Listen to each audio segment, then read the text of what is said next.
X and 3.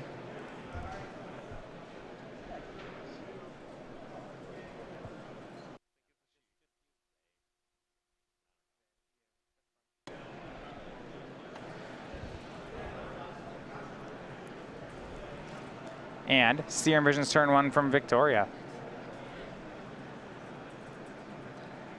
Both bottom. We'll find out if Robert has the best possible draw. Do we have a turn 1 hollow one? We don't. We have nothing. The deck doesn't play the card. It's just, it's the biggest joke. That all these hollow one players, they have this, you know, Discord and Facebook group, and it's just this joke. They're all just laughing about it. Like, you know, the joke is that you usually name your deck after cards that aren't in it. It seems like hollow it's one a big troll. Is not the best card to try to do that with. Seems like bluffing something, a 5-mana 4/4 is one of the weirder bluffs you could make. Yeah. I mean, you're just trying to get people to board in Rest in Pieces or something. No, that doesn't even matter. It's not good against 5-mana 4/4s. No. You want them to board in their Flame Slashers. Yeah, 2 lands does nothing. This is just about right. Hands that don't start on either of the 1-mana discard spells or Goblin Lore, I don't feel like they do very much. So for Victoria, they don't actually have a red mana early on here. 2 Colonnades and a Hallowed Fountain. None of them were fetched for. They were all just played out of hand. And there was a double scry to the bottom on Serum Vision, so I have to wonder whether that was what was being looked for, and it's not there yet. Certainly possible. Still access to some counter magic. There are 3 Logic Knots available and a Negate. Yeah, no one's really playing anything. You know, turn 4, we're going to see a Vengevine hardcast. That'll be about on par for this. This is one of the matchups where you can get rewarded for having a slower hand, because your stuff is still fine. You can still cast it all as the game progresses. All right, Ryan, I do have a question. We have a red-green deck with Vengevine in it. Do we have Bloodbraid Elf? I generally have not been impressed by that card in these strategies. It's not available. There are Burning Tree Emissaries and Reckless Bushwhackers. Okay, so we're I know there used to be Naya decks in Standard that played Vengevine, and then all creatures, and the idea was Bloodbraid always brings back your Vengevines, and that was kind of a neat thing, but... Well, immediately after the unbannings, we saw some decks in Magic Online, some content creators messing around with playing both Jace the Mind Sculptor and Bloodbraid Elf, and I'm just like, did we forget what format we're gearing up for? You can't have 8 4-mana spells in Modern. All right, first spell of the game is cast. It's a turn 3 Faithless Looting for Robert. There's a Vengevine approaching the is that 2 Vengevines? Vengevines? Okay, I do like that against Jeskai. Yes. Okay, can we do 2 creatures? 2 1-drops? Discard 2. Oh yeah, we can. There's we a hollow one. And a Grim Lavamancer. That'll work. I thought they didn't play hollow one. I guess they do. I mean, like on turn 3, you get a nice discounted 4/4. Wow, I'm blown away, Ryan. Some matchups you do this and you're just way too slow and you're dead to rights, but this is a matchup that you can win very easily. Here comes the haste.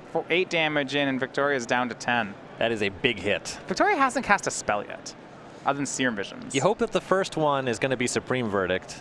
You still might go to 2 if you cast Supreme Verdict. And you also, you could just be taking 8 off Vengevines again. And here's your Supreme Verdict. All the creatures are dead.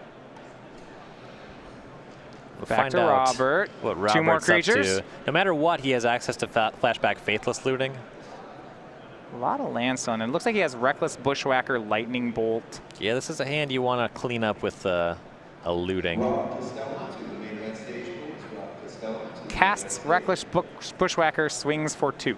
I don't like that line. You'd rather Flashback Faithless? I would much rather Flashback Faithless. This does put Victoria to a very relevant 8 life points because you have the 2 Vengevines. Well, if you cast your only creature, it becomes really hard to cast 2 in a turn. Yeah, I don't disagree with that. Bolts to 5. Victoria appears to have double Lightning Helix. Now, they still don't have red mana. Well, they do in the Scalding Tarn, but I don't want to fetch Shock, etc. It's going to be slow getting online, and they don't play a basic mountain. Ooh. Yeah. That is unfortunate. So we're going to get the red mana next turn. Yeah, taking 3 damage to gain 3 life is not ideal. Especially against an opponent who just threw a lightning bolt at your face. And Robert looks like picked up another Bushwhacker. Would have a very lethal attack on this turn. It's still lethal just casting the Bushwhacker, depending on what happens. Swings 2. You could have tried to surge the Bushwhacker. You could have had Bushwhacker this turn, and that would have got back both Vengevines. 3 mana. Faithless Looting's not bad right now, though. If Victoria has a Cryptic, they might counter here, just to make sure the mana's spent. And lets it resolve. Draws. Ooh, okay. We have a Grim Lavamancer picked up. So now there will be 2 creatures on the following turn, and that's going to be good. It's like land, Faithless Looting might be the discards. Yeah, discarding second Faithless Looting when you flashback Faithless Looting. Yeah, is really nice. Pretty good value there. Faithless Looting is a card that you'd rather not cast very often. Yeah, frequently casting the second one is just like, oh, I am just behind on cards. The Vengevines, of course, make up for some of that. So Robert actually gets rid of Grim Lavamancer Stomping Ground. Now Victoria down to 2 off this fetch. It's a low life total.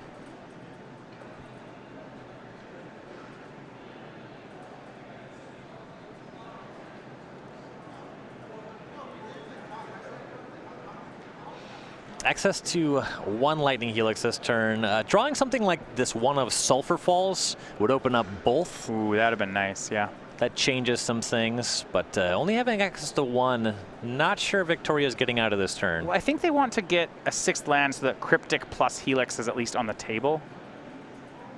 Because if these Vengevines come back, you're going to need Cryptic Command. Accurate. To tap. Here's Lightning Helix on the Bushwhacker. Now this means that if the Vengevines come out to play, I don't think Victoria can survive. And here's my concern, Ryan. Robert spent the last turn flashing back Faithless Looting. I would assume Vengevines are coming back. That's the fear. Right. That's what Robert's going to sculpt toward. At some point, you have to wonder how or if you're even able to win this game. Obviously, you can buy some time with Cryptic Command, but how much time are you on? How much time can you get? And Vengevines don't care if the creatures resolve. Goblin Guide, Reckless, Bushwhacker, Vengevine, Vengevine. Yeah, Victoria does not have the tools ready to deal with that. So game 1 goes over to Robert Gohlke. Vengevine is up. What can you even do about that? Jeskai just doesn't win fast enough to be able to convert. Fair enough. Hollow Vine looking great. We're going to look at some sideboard options. Victoria's going to try to keep some things under control that maybe weren't possible game 1. We'll talk about those options when we come back.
back here for game 2. Players looking at their sideboards here. Robert Gohlke up a game with Red Grain Hollowvine over Victoria McCoy on Jeskai Control. Yeah, so what happened in that game is actually like Robert's plays are more or less reasonable, but Victoria was not able to deal with a Vengevine. Yeah. Especially not 2 Vengevines. So I want to start with looking at ways that Victoria can stop that from happening post-board. Yeah, we look at the sideboard available. 2 Counterflux, 2 Dispel, 2 Runed Halo, ding ding ding, 2 Vendilion Click, a Ceremonious Rejection, a Negate, a Celestial Purge, a Wear Tear, an Izzet Staticaster, a Gideon Ally Zendikar, and a Terminus. The Terminus also a pretty reasonable find here. Putting all creatures at the bottom of the library, of course, cover the Runed Halo naming Vengevine. It's going to be pretty important in this matchup. Yeah, Terminus is good, but Vengevines have haste, so you're still taking a lot of damage before a Terminus were to happen. Right. Runed Halo, I agree, that's the big find. Maybe you could Vendilion Click them away. Yeah, I'm waving my hands on that. It's a card that's like reasonable in the matchup. I also like Gideon Ally of Zendikar here. Making some blockers can be pretty impactful. It's also a way to try to close the game quickly, as you might have to have some kind of closing power to actually beat the deck that has so many sticky creatures. Celestial Purge answers a number of things in Robert's deck, and post-sideboard he has access to some Blood Moons. That could be a thing that matters even more. Do you think the Jeskai Control player will assume that Blood Moon is in the sideboard, or it's a... who knows? When my opponent's playing a Fringe deck with mountains, just assume there's Blood Moon. I typically have Blood Moon on my radar. Yeah. Also, Flamewake Phoenix is usually in these decks. It's not in Robert's build, but it's usually around. It's certainly in range, yeah. And we saw Bushwhackers or whatever. There's going to be targets, Grim Lavamancer, though that one's probably sideboarded out. So Robert, we'll look at the Robert sideboard if they go to a 3rd game. Players are ready, so we're going to jump into game number 2 here. Both players keeping on 7s. Colonnade for Victoria. And we might see a more exciting part of Robert's deck. You see Reckless Bushwhacker and Burning Tree Emissary in the opener. Oh, I thought you were going to say the Blood Moon in opener and the Simian Spirit Guide. So that's pretty exciting magic. The question is do you want a Spirit Guide out of turn 2 Blood Moon or a turn 1 Bushwhacker Emissary? Turn 2 Blood Moon. If you're Blood Mooning, you're Blood Mooning.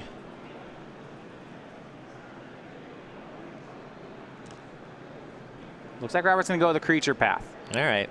It's not a bad line. Got 2 Vengevines as the final 2 cards in hand. Those don't do anything. I mean, if Robert can hit a Faithless Looting, this hand is golden. And that is one of the incentives to just wait on the creatures, is that if you find that looting, it opens up so much. Even finding Insolent Neonate opens that up quite a bit, because you get to play that as your first creature, discard a Vengevine, cast a second creature. It's a lot of damage, though. Blood Moon is just so much more impactful on turn 2 as well. Spirit Guide, Emissary, Bushwhacker, Surge, Trigger, Swing, 5, boom, Victoria to 15. We'll see if we have some Lightning Bolts and Path to Exiles.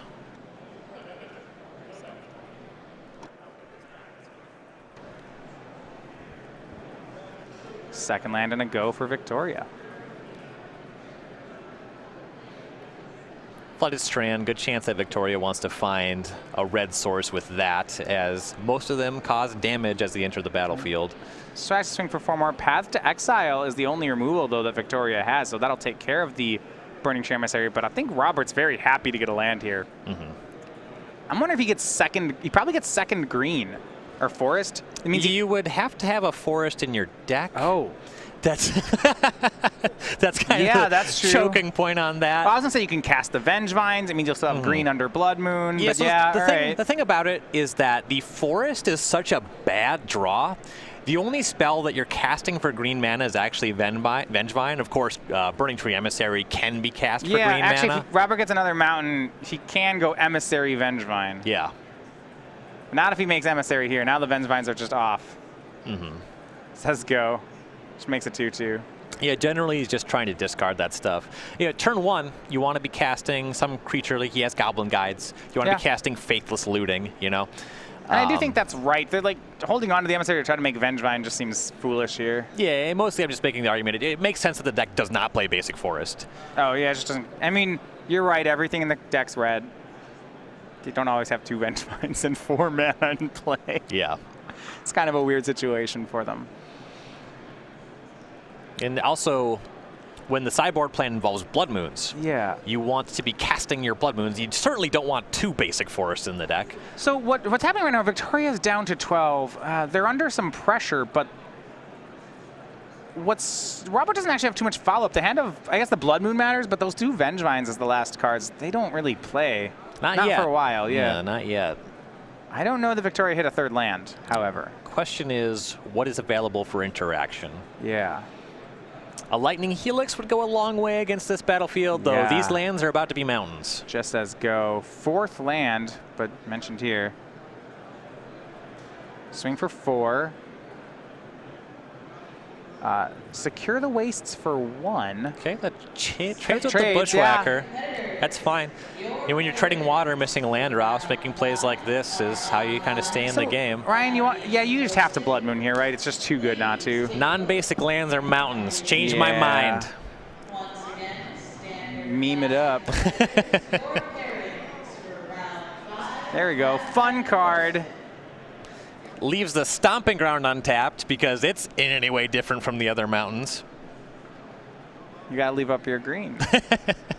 5 hits incoming. Oh, Bomat Courier. That is a great draw. Welcome to the party.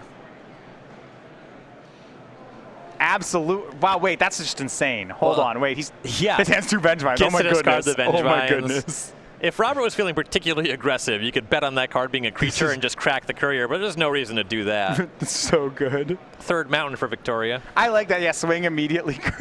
Yeah. Really crack it as a creature. Post-combat 2 Vengevines. You're dead. And if you miss, you'd be like, just tell your opponent, had to try. Don't anger me. Yeah, no Anger of the Gods available for Victoria. Swing for 4 more. Another card under Courier. Robert's going to walk this one in under a Blood Moon. Victoria would have to have the Celestial Persian hand and top deck the 1 basic planes, and I don't even know if that's enough. See Victoria, finger there, counts cards in hands. Nope, not discarding yet. You don't even have to discard the hand size. Everything is fine. Cycle Street Wraith. Blood Moon's so fun. It's a great card. Summon Spirit Guide. Hey, you can cast that under Blood Moon. True. Great. You'll find that Robert does a pretty good job at casting spells under Blood Moon, hence Blood Moon being in the deck. Says go. Doesn't even play the Spirit Guide as he puts Victoria to 1, and that's going to be the match. Robert Gohlke winning Red-Green Hollow Vine, stays in the tournament. He's at 10-3. Needs to win out from here. 2 more wins, and then might be some tiebreakers game.